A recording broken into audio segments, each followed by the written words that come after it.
بسم اللہ الرحمن الرحیم۔ السلام علیکم۔ رات نیوز کے خصوصی ولاگ کہی انکہی کے ساتھ وجیح احمد صدیقی آپ کی خدمت میں حاضر ہے۔ بلوچستان میں ہونے والی تازہ ترین دہشت گردی جو جعفر ایکسپریس کے ساتھ ہوئی، اس کے حوالے سے ہمیں پس منظر میں جانا ہے، دیکھنا ہے کہ ماضی میں کیا ہوتا رہا ہے، اور بلوچستان میں اس دہشت گردی کے حوالے سے ہمیں یہ تسلیم کرنا ہوگا کہ ہماری بھی کچھ غلطیاں ہیں، جن کے بارے میں ہم آگے چل کر آپ کو بتائیں گے کہ جن کی وجہ سے دہشت گردوں کو یہ موقع ملا۔ میں ٹیکنیکل غلطیوں کی بات نہیں کر رہا ہوں، بلکہ ان اسٹریٹجک غلطیوں کی بات کر رہا ہوں جو ماضی میں ہوئی ہیں۔ اس وقت تو اس واقعے کے ذمہ داروں کا تعین کرتے ہوئے کھل کر وزیر دفاع خواجہ آصف نے بھارت کا نام لیا۔ فوج کے ترجمان نے بھی اور وزارت خارجہ کے ترجمان نے بھی بھارت کو ہی ذمہ دار ٹھہرایا، لیکن وزیر اعظم شہباز شریف اور وزیر خارجہ اسحاق ڈار نے بھارت کا نام نہیں لیا ہے۔ وزیر اعظم نے کوئٹہ میں بھارت کا نام لیے بغیر کہا کہ ہمارا مشرقی دشمن زہر اگل رہا ہے، لیکن وزیر خارجہ اسحاق ڈار کی جانب سے بھارت کی طرف اشارہ بھی نہیں کیا گیا۔ صرف اس بات پر اطمینان کا اظہار کیا گیا کہ دہشت گردوں کے خلاف کارروائی کامیاب رہی۔ اسحاق ڈار نہ صرف وزیر خارجہ ہیں بلکہ ان کو ڈپٹی وزیر اعظم کا بھی عہدہ دیا گیا ہے، اور ان کی جانب سے بھارت کے خلاف کچھ نہ کہنا دال میں کچھ کالا ہے۔ اگر ہم اس بات کو نظر انداز کرتے ہوئے کہ بھارت پاکستان میں دہشت گردوں کی سرپرستی کر رہا ہے، اسحاق ڈار کے ماضی کے بیانات دیکھیں، یعنی پچھلے سال کے ہی بیانات دیکھ لیں۔ گزشتہ سال مارچ میں وہ لندن جا کر بھارت سے تجارت کے لیے منت سماجت کرتے رہے۔ وہاں انہوں نے یہ بیان دیا تھا کہ پاکستانی تاجر بھارت سے تجارت چاہتے ہیں، اور ان کا سارا زور اس بات پر تھا کہ بھارت کے ساتھ تجارت بحال ہو۔ وزیر خارجہ اسحاق ڈار کی جانب سے یہ سب کچھ اس وقت ہو رہا تھا جب بھارت پاکستان کو دنیا بھر میں دہشت گرد ملک ثابت کرنے پر تلا ہوا ہے، جبکہ بلوچستان میں دہشت گردی کے جرم میں انڈین نیوی کا حاضر سروس اہلکار کلبھوشن یادو گرفتار ہے۔ بھارت اور افغانستان کی جانب سے پاکستان کے اندر ہونے والی دہشت گردی پر وزیر دفاع خواجہ آصف نے کہا تھا کہ افغانستان نے تعاون نہ کیا تو ہم بھارت کے ساتھ اس کی تجارتی راہداری کو بند کر دیں گے۔ سوال یہ پیدا ہوتا ہے کہ اتنے بڑے واقعات کے باوجود یہ تجارتی راہداری ابھی تک کھلی کیوں ہوئی ہے؟ پاکستان میں اگر دہشت گردی کو روکنا ہے تو اس تجارتی راہداری کو بند کرنا ہوگا، یہی حل ہے۔ دشمن کو دہشت گردی کا حوصلہ اس وقت تک نہیں ہو سکتا جب تک ملک کے اندر سے اس کو سہولت نہ ملے۔ اسے ہر جگہ سہولت کار درکار ہوتے ہیں، معاشرے میں، سیاست میں اور میڈیا میں۔ یہ ہماری بدقسمتی اور دشمن کی خوش قسمتی ہے کہ اسے پاکستان کے اندر ایسے سہولت کار بآسانی مل جاتے ہیں۔ پہلے مشرقی پاکستان کی علیحدگی میں کردار ادا کرنے والے وارث میر تھے، جن کو شیخ حسینہ واجد نے ایوارڈ دیا تو حامد میر صاحب وہ ایوارڈ لینے بنگلہ دیش گئے۔ حامد میر صاحب ایک عرصے سے بلوچ علیحدگی پسندوں کی حمایت کر رہے ہیں۔ اب انہوں نے بلوچستان کے حوالے سے ہندی اخبارات میں لکھنا بھی شروع کر دیا ہے۔ ہندی اخبار دینک بھاسکر میں حامد میر کا مضمون پاکستان ڈائری کے عنوان سے شائع ہوا ہے۔ مضمون میں بلوچستان کو موضوع بنایا گیا ہے۔ ہر اتوار کو شری حامد میر اس اخبار میں بھوشوانی دیں گے۔ اس مضمون کا آغاز انہوں نے اس طرح کیا ہے: کوئٹہ سے پشاور کے لیے 11 مارچ کی صبح روانہ ہوئی ٹرین کو امجد یاسین چلا رہے تھے۔ ٹرین جسے جعفر ایکسپریس کہا جاتا ہے، اس کے 9 ڈبوں میں کل 426 یاتری سوار تھے۔ ان میں سے 214 یاتری سینا یعنی فوج، فرنٹیئر کور اور پولیس کے جوان تھے جو چھٹیوں میں پنجاب آ رہے تھے۔ حامد میر کا یہ کالم انہی معلومات پر مبنی ہے۔ یہ وہ معلومات ہے جن کا پروپیگنڈا بھارت کرتا ہے۔ حامد میر دینک بھاسکر کے مستقل کالم نگار ہیں۔ وہ ان کے تعارف میں لکھتا ہے: بول کے لب آزاد ہیں تیرے۔ پاکستانی سینا کے حامد میر کے بولنے اور لکھنے پر پابندی کے بعد ان کا پہلا انٹرویو دینک بھاسکر میں۔ پاکستانی میڈیا وہاں کی سینا کی گھیرا بندی میں رہی ہے۔ اس دفعہ اس کا ایک اور نظیر سر اٹھا رہی ہے، نام ہے حامد میر، بے حد مشہور journalist, T V channel Geo کے نامی شو کیپٹل ٹاک کے اینکر۔ یعنی حامد میر کی خوبی یہ ہے کہ وہ پاکستانی فوج سے ٹکرا رہے ہیں۔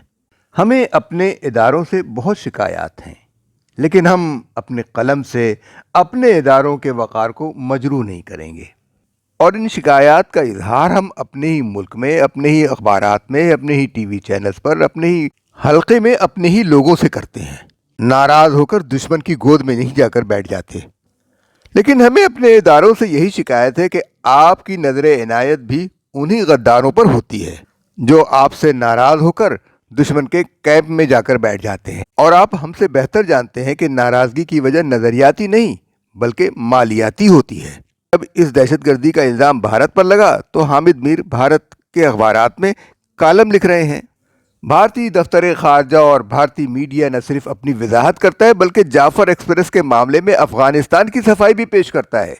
یاد رہے کہ بی ایل اے اور افغان طالبان کے درمیان بھی رابطہ بھارت نے کروایا ہے۔ ہمارے اداروں کی مہربانیاں بھی کس کس پر رہی ہیں۔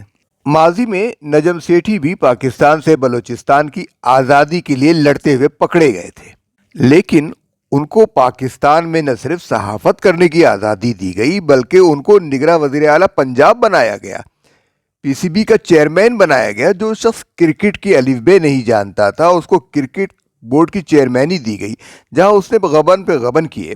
سب سے بڑی بات، جو شخص پاکستان کا وفادار ہی نہیں تھا اس کو نگراں وزیر اعلیٰ بنایا گیا، صحافت کرنے دی گئی۔ جو پاکستان کے دستور ہی کو نہیں مانتا اسے اقتدار دیا گیا۔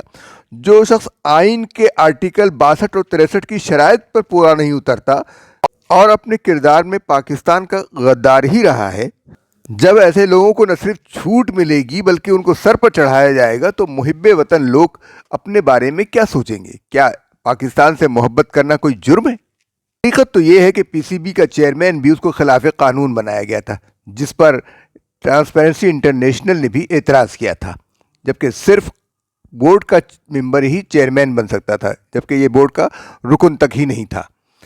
یہ شخص قادیانیوں کو مسلمان سمجھتا ہے، جو کہ آئین پاکستان کی صریح خلاف ورزی ہے۔ آئین کی اس خلاف ورزی کا پس منظر ہم آپ کو بتاتے ہیں۔ سقوط مشرقی پاکستان سے پہلے ہی عالمی طاقتوں کی نظر میں پاکستان کھٹک رہا تھا۔ بلوچستان اور صوبہ سرحد موجودہ خیبر پختونخوا میں علیحدگی کی تحریک کے ساتھ سندھ میں بھی علیحدگی کی تحریک زور و شور سے چلائی جا رہی تھی، اور ان تحریکوں کا پروپیگنڈا بہت تھا۔ مشرقی پاکستان کے سقوط نے علیحدگی کی ان تحریکوں کو مزید تیز کر دیا تھا۔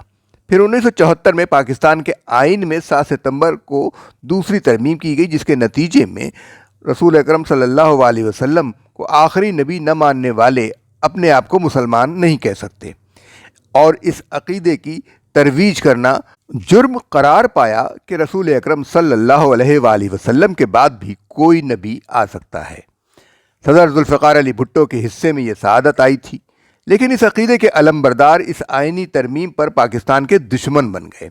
کئی افسران نے فوج سے استعفیٰ دے دیا۔ ڈاکٹر عبدالسلام نے کہا کہ وہ کبھی پاکستان واپس نہیں آئیں گے، لیکن 4 سال بعد جب انہیں 1979 میں نوبل انعام ملا تو وہ پاکستان آئے اور اپنے اعزاز میں تقاریب میں شرکت کی۔ اس موقع پر وہ اپنا عہد بھول گئے۔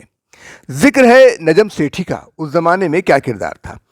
اگر نجم سیٹھی 1948 میں پیدا ہوئے تھے تو اس وقت ان کی عمر 27 سال تھی، اور وہ لندن سے پڑھ کر آئے تھے، اور لندن میں دشمن قوتوں نے پاکستان میں شورش اور کشیدگی کے مراکز قائم کر رکھے تھے، اور شاید اب بھی ہوں۔ خاص کر بلوچستان پر ان کی نظر گڑی ہوئی ہے۔ اگرچہ پاکستان میں بلوچ جماعتیں پاکستان کے آئین کو منظور کرنے اور آئین کی منظوری کے مسودے پر دستخط کرنے میں مصروف تھیں، لیکن خیر بخش مری اور عبدالحی بلوچ آئین کو تسلیم نہیں کر رہے تھے۔ لیکن سوویت یونین کی دولت پر پلنے والے کمیونسٹوں نے پاکستان کی مرکزی حکومت سے مسلح طور پر ٹکرانے کا فیصلہ کیا، اس لیے کہ مشرقی پاکستان کا سانحہ تازہ موجود تھا۔ بلوچ عوام کے مطالبات اپنی جگہ، لیکن مسلح مزاحمت نے ان کے جائز مطالبات کو بھی ناجائز قرار دے دیا۔ نجم سیٹھی اور ان کے ساتھی جو کہ پنجاب سے تھے، راشد رحمان، اسد رحمان، احمد رشید، یہ سب نظریاتی طور پر کمیونسٹ اور اسلام دشمن تھے۔ قادیانیوں کے ساتھ ان لوگوں کی ہمدردی بھی تھی۔ یہ لوگ مسلح ہو کر بلوچستان پہنچ گئے، اس لیے کہ ان کو پاکستان میں عراقی سفارت خانے سے اسلحہ مل رہا تھا، جس کا بھید 1973 میں کراچی ایئرپورٹ پر عراقی سفارت خانے کو جانے والے سامان سے ایک گولی کے گرنے سے کھل گیا۔ نجم سیٹھی کو جس حالت میں پکڑا گیا تھا وہ بڑی بری حالت تھی۔ اسے بریگیڈیئر ٹی ایم نے گرفتار کیا تھا۔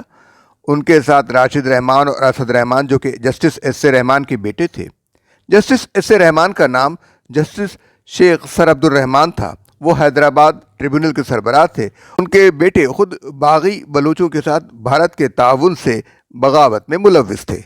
ان کے جرائم اتنے گھناؤنے تھے کہ بریگیڈیئر ٹی ایم نے کہا کہ ان کو جہاز سے باہر پھینک دیتے ہیں، لیکن اکرام سہگل جو کہ اس جہاز کے پائلٹ تھے انہوں نے نجم سیٹھی کو جہاز سے باہر پھینکنے سے بچا لیا، جبکہ کئی بھارتی اور روسی ایجنٹوں کو جہاز سے دھکیل دیا گیا تھا۔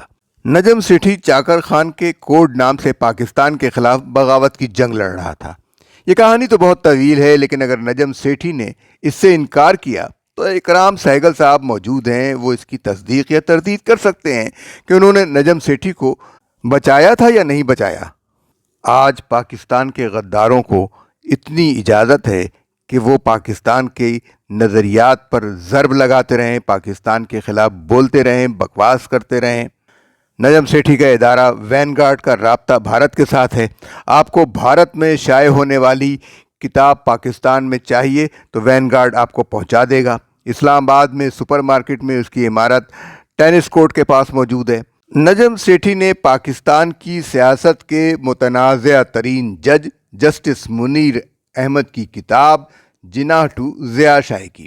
جسٹس منیر وہ شخص ہے جس نے پاکستان میں لگنے والے پہلے مارشاء اللہ کو نظریے ضرورت کے تحت جائز قرار دیا، جبکہ اقتدار پر ناجائز طور پر قابض ہونے والے گورنر جنرل غلام محمد نے قومی اسمبلی کو ناجائز طور پر توڑا تو جسٹس منیر نے اس وقت اس کے قدم کو نظریہ ضرورت قرار دیا۔